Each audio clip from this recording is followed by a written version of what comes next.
remember the winter There formal? is a video making the rounds purporting to be a 30-second television commercial for the upcoming Teen Wolf movie. I say purporting to be because it wasn't released via the regular channels and has simply appeared on a few promo sites. With any other show, I would not be suspicious, but the amazing number of fake Teen Wolf Season 7 teasers, movie trailers, and promos that we've seen over the past 3 years has me just a little paranoid. Anyway, for the purpose of this reaction and breakdown video, I'm approaching this as if it is a real thing that the network put together. That said, Paramount Plus marketing apparently doesn't want me to watch the movie when it comes out on January 26. This is literally everything I don't care about in the Teen Wolf universe. Do you remember the winter formal? I love you. We get some stuff from the season 1 episode Formality and movie dialogue of Scott trying to get Allison to remember who she is. You said there's no such thing as fate. Do you remember what I told you back?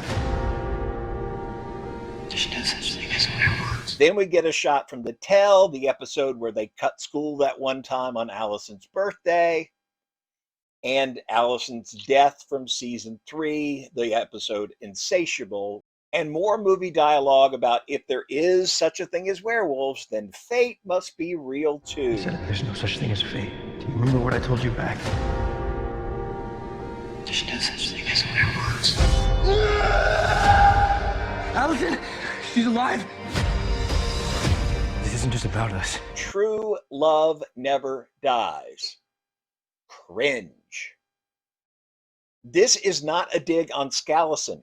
It is fine. It motivates Scott. It's a cool reflection of the constant struggle of man over his inner beast and how love can temper or enrage that beast. Great. It is an interesting plot point. It is not a reason to watch a 2-hour and 20-minute movie, at least not for me. As for the rest of this promo, there are maybe 3 shots that we've not seen before. This conversation between Scott and a non-murderous Allison. This one of Allison on the cliff where she and Scott have that fight. This shot Derek look seems to be new. And we had not seen this post-scream shot of Lydia in the stadium. That's it. That's the whole thing. It's a 30-second commercial that may or may not be running on Paramount Global's various cable networks, and I have linked it for you in the description.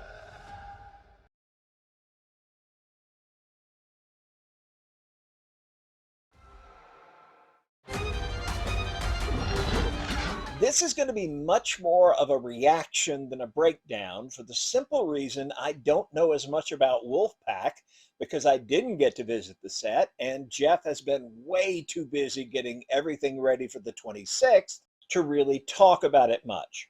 So I'm going into this having read the original pilot script, the one they had before Sarah Michelle Gellar joined the cast.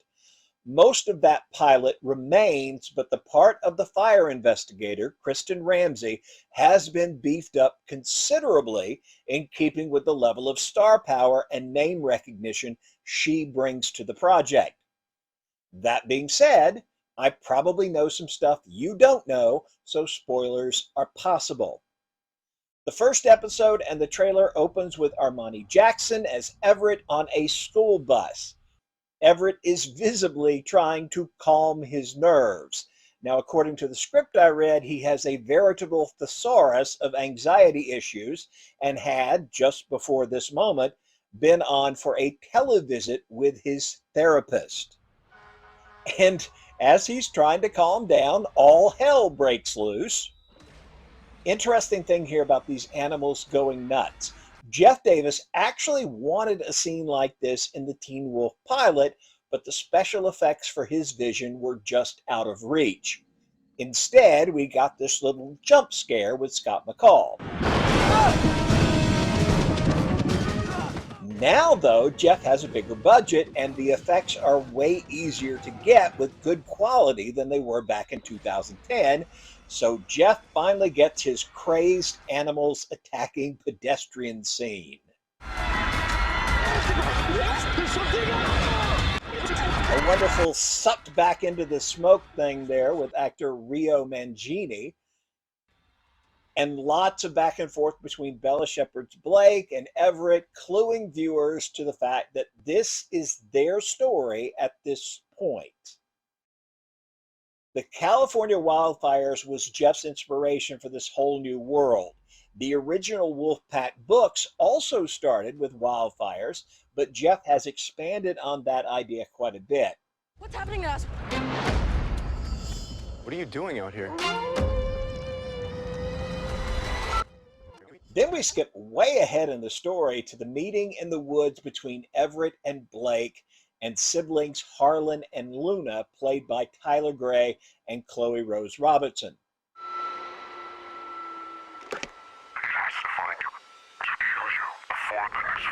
The mysterious phone calls. These tend to move both Everett and Blake along in the story. It's a bit of a MacGuffin, but it's still kind of cool.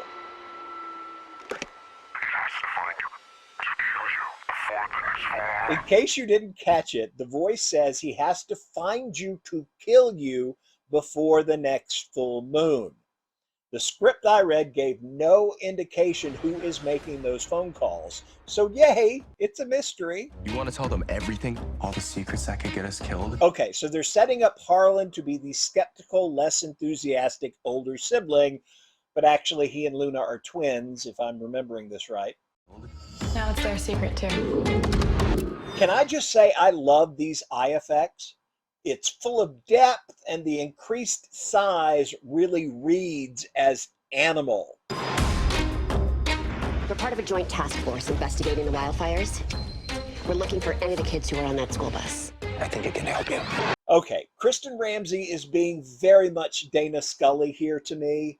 You'll see why in a second or two, but we have here our central mystery for the adults in the show, which is who started the wildfires. Oh my God. We're gonna get you out of here. Well, I don't think it's a 7-foot-tall monster. But you're not so sure it's a bear either. So there you get the split in the mysteries. You've got the kids and Rodrigo Santoro as the twins' father, Garrett, who knows there's some monster to blame for everything that's happening. And then you have skeptical Kristen Ramsey, who thinks a teenager must have set the fire, while other people must have been attacked by a bear.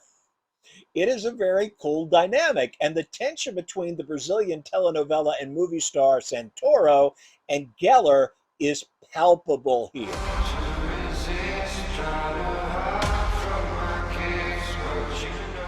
Then we get some cool shots of the kids. Harlan is getting busy at a party with some random, and Everett is coming to grips in the bathroom mirror. Then a little sexy time with Blake and Everett. That's a little bit of a disappointment for me. I get that extreme circumstances often lead to people pairing up, but I really wanted a little more getting to know you time for this group. This scene with Santoro, as I first thought when it showed up in the teaser, is apparently a flashback to when he found the twins. Silver is apparently going to be a big deal. Here we have a couple of silver bullets, and later we see Everett dipping a knife into what appears to be silver. Got some romance and some dead bodies. Kind of a Jeff Davis signature there. So this is how it starts. Get fangs, get claws. Here we get another look at those effects with Blake's voiceover about fangs and claws. The eyes are just stunning. Get fangs, get claws. And then we start killing people? This is kind of hard to see, but if you look closely, you can see the legs and a very large hand of some creature dragging this poor guy off into the woods. I cannot wait to see the rest of that. What are you worried about? What keeps you up at night? We've never killed anything before. You've never had it back before.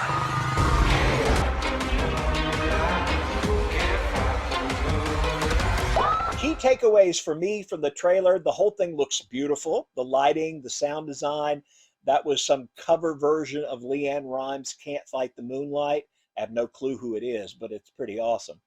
As I mentioned, the effects look good. It has a very cinematic feel, and my initial comparison of the show to Euphoria still holds up after seeing more of this world. If I have a concern about the whole thing, it's that I know what casting a Buffy caliber star can do to a production. Trying to revamp an established concept as a vehicle for a celebrity face can be disastrous. But according to my conversations with Jeff, he and Geller were simpatico from the very beginning. They were besties the moment they met. He did indeed write additional scenes to flesh out the arson investigator character and spotlight her a bit more. But the overall tone and story, that is, real teens facing real werewolves, remains in everything else that I've seen. I get more questions about this person than any other minor character on the Teen Wolf TV show. Michelle Clooney was on the show for just a couple of seasons as Mrs. Finch, the tough science teacher who demanded excellence. What's your number one college pick? Stop saying Sorry. UC Davis. Good choice. Then, in a twist few saw coming, we learned she was actually an alpha werewolf who'd recently left her family pack because they'd gone off-grid to live the primal life in the woods. As happens all the time, I'm sure. Miss Finch, you sure? I was on the phone. In the episode Genotype, Liam set up a plan to out Mrs. Finch and cause her to show her true nature. He placed Wolfsbane in the chalk dust with less than stellar results.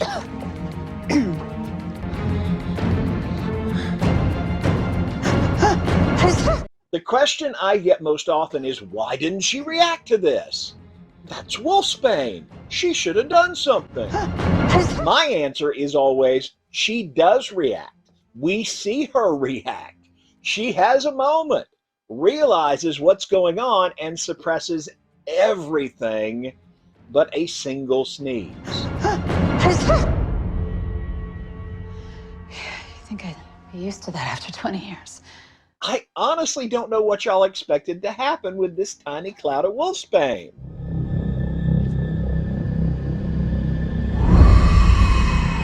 It took a whole handful of the stuff force-fed up Derek's nose to make him pass out. Okay, but if we stop... Shut it! Shut it! Seriously, it's a little bus! Stop asking me questions! Hey, we've been on this thing for like 3 hours. 50 miles to the next rest stop. You know, our bladders aren't exactly... Coach, this is... Can you... Please? Let me talk! Every time... Repeated blows of the Wolfsbane powder from Coach's whistle in an enclosed space over several hours merely caused the delayed effect of hallucinations and mood swings.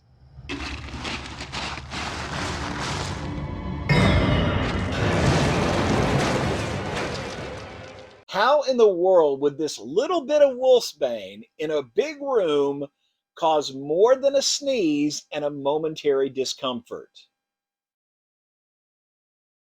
Werewolves can learn to hide their wolfy scent. This came up in the conversation about Mrs. Finch from seasons 5 and 6. The question, why couldn't Scott just smell her, is a presumed plot hole that I hear about all the time. Of course, if those people actually watched the show, they should know that way back in season 1, in the episode The Tell, we learned that werewolves don't always smell like werewolves. Why can't you just find him yourself? Why can't you just sniff him out when he's a human? Because his human scent could be entirely different. It has to be you. Maybe people get confused because some newish werewolves do smell wolfy, like Isaac in season 2's Shapeshifted. Scott. There's another in here right now. Another what? Another werewolf.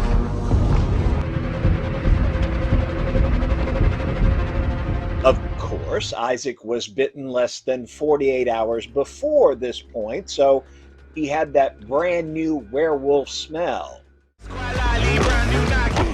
It also made for great TV, as Scott got to tackle all the boys. It's our money. Oh. It's nice. This matter was further confused for some because in season 4, nobody could smell Brett during IED. A couple of things could be happening here. Liam's emotional smells and his werewolf scent could be masking Brett. Or, keeping in mind that this is the early 2010s, the overwhelming stench of Axe body spray and sweaty kids was just too much for even an acute werewolf nose to overcome. We saw the exact same thing in season 3 when a similar smell blocked Kali, an experienced alpha, from fee-fi-fo-fumming Allison in a closet. All I'm getting is some animal smell. What kind of animal? Dog. And when Mr. Tate's dog stunk up his entire house. There was someone else. Someone young, male. Smell his fear? And his blood. Notice how strong the scent is up here? You ever hear of chemo signals? Chemical signals that communicate emotion. Just our sweat can give off anger, fear, or disgust. Canonically, some smells escape us involuntarily, like those denoting fear and other emotions. But general werewolf musk is something experienced werewolves, like Mrs. Finch and season 1 Peter, learn to control. This came up in the context of a dead parent passing on the alpha spark to an offspring. Does the entire pack just automatically line up behind this new alpha? The simple answer is no. Because you might be an alpha, but you're not mine. Teen wolf packs aren't like a monarchy. There's no "the queen is dead, long live the king" stuff. Then I have to step up and run the firm. I'm in charge. At its core, a teen wolf pack is just a group of friends and/or a family unit. Kids may not get to choose membership in a family pack, but once they're of age, they can make up their own minds if they want to stay or not. For packs like Scott McCall's, sticking with the alpha is completely a matter of choice. Nobody is drafted in, and like Mint Mobile, there are no contractual obligations and you can cancel at any time. Pack membership is always a choice. Some packs devolve into loose affiliations. Scott kind of explained this at the end of the series. Some of them are always with us. Others come when we need them. But tonight, we need everyone we can get. And ultimately, some pack members are going to choose to stay, while others are going to leave and never return. It's just the natural ebb and flow in real life and on Teen Wolf. So why wasn't Isaac malformed due to trauma? This came up this week within the context of malformed werewolves. We're told Jackson became malformed after the bite because of his damaged soul and psyche. The basic "who you are manifest in what you become." Absolutely spotless. Well, that was your fault. You could have blinded me. Shut up. It's a scratch. But Isaac, with whom we witnessed or were told about severe mental and physical abuse at the hands of his father, had no trouble becoming a werewolf. Why is it different? Well, Isaac was traumatized, but he never let it change the person he truly is. Jackson's a highly motivated student. In fact, I'd describe him as unusually driven. Yeah, we were hoping he might ease up on himself a little. It's just something we assumed was an effect of him being adopted. He's never met his biological parents. It's the need to please, the overachieving, the desire to make someone proud. Someone he's never even met. Something certainly seems to have recalibrated his desire for achievement several notches higher. Jackson's internal workings, from psychology to soul, was twisted in a lot of ways, but the key was that he felt unworthy of love or anything he'd gotten in life, and was in a constant search for something, sports prowess, status, something that would give his life purpose and make him worthy. Come on! I want to be like you. I want to be one of you. Please. He became a Kanima, consumed by the urge to fulfill the wishes of a master. He instantly gets purpose, true connection, and is suddenly worthy of unwavering devotion. That's why I think we got that particular malformation with Jackson. Father locked you in a freezer in the basement to punish you. He didn't used to. But with Isaac, I don't see any internal issues at all. Everything that happened in his life was done to him. He never once acted like he thought he deserved the abuse he was suffering. In fact, he seemed to know he didn't deserve any of it. This was an external problem, something being done to him and not something he internalized. I find the character remarkably well balanced given his history. Keep in mind, Isaac was the first of Derek's pack to regain control on the full moon. He was the only werewolf that didn't attempt suicide at Motel California. Can you at least try to be helpful, please? For half my childhood, I was locked in a freezer, so being helpful is kind of a new thing for me. Okay, are you still milking that? Yeah, we are still. She can do it. If we manage to find the thing. Okay, what is the point of him? Seriously, I mean, what is his purpose? Aside from the persistent negativity and the scarf. What's up with the scarf anyway? It's 65 degrees out. Isaac was cynical, and apparently he had the constitution of an 87-year-old woman. What is with the scarf, my man? Anyway, he was cynical, but he was also heroic when the need arose. Gentlemen, I believe Mr. Katashi is expecting me. Isaac never let his trauma define or change who he is. What part of I am infinite do y'all not understand? Forgive me, I woke up in a mood today, but this came up when a viewer pointed out that for a couple of seasons, Parrish was treated as the Hellhound, the only one. He even said that he was known by many names. Cerberus, Garner, Black Shuck. I've had many names. But later we learned there isn't just one Hellhound.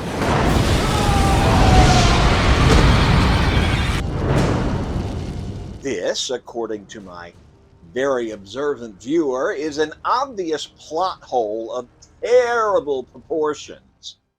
It's almost like we don't live in a world with several thousand years worth of examples of one supernatural force that splits itself into several distinct beings. How is Parrish dead? Listen to how the Hellhound describes itself. I am beyond life and death. I am infinite. I am infinite.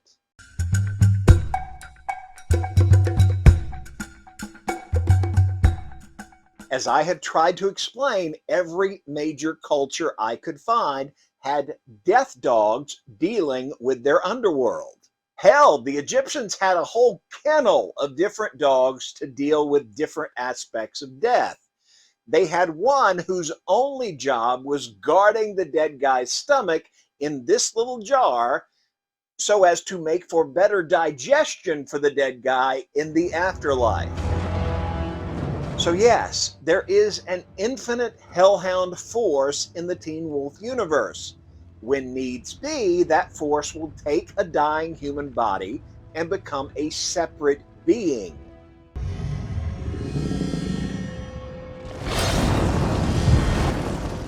Those separate beings may be aware of each other on some level, but the human personality that's along for the ride doesn't necessarily know what's up, which can lead to conflict. Or maybe hellhounds just like playing. I mean, they are puppies after all.